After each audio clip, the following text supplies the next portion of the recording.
هل أتى على الإنسان حين من الدهر لم يكن شيئا مذكورا إنا خلقنا الإنسان من نطفة أمشاج نبتليه فجعلناه سميعا بصيرا إنا هديناه السبيل إما شاكرا وإما كفورا إنا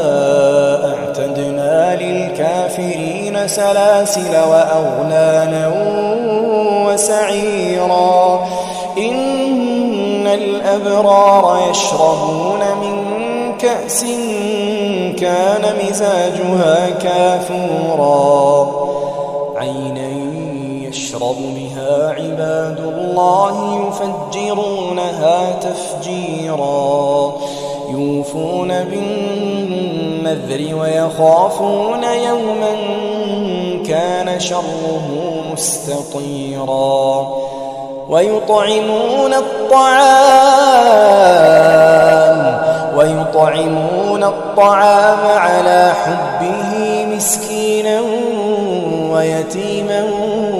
وأسيرا إنما نطعمكم لوجه الله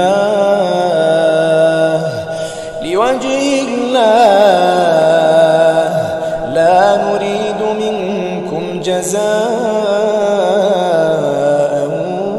ولا شكورا إنا نخاف من ربنا يوما عبوسا قمطريرا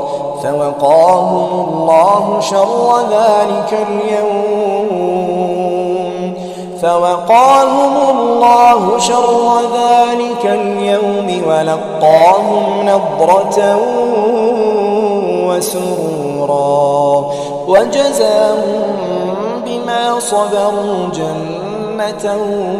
وحريرا متكئين فيها على الأرائك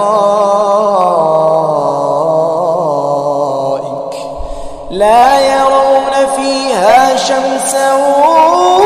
ولا زمهريرا ودانية عليهم ظلالها وذللت قطوفها تذليلا ويطاف عليهم بآنية من فضة وأكواب كانت قوارير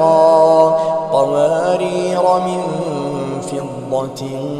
قدروها تقديرا ويسقون فيها كأسا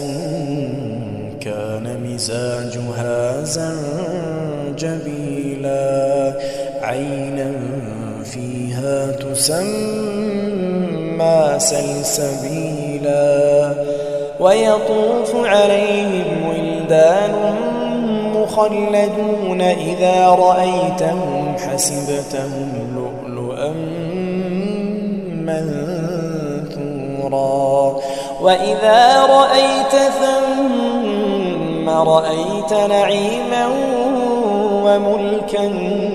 كبيرا عاليهم ثياب سندس خضر واستبرق وحلوا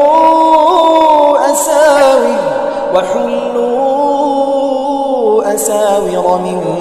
فضة وسقاهم ربهم شرابا طهورا إن هذا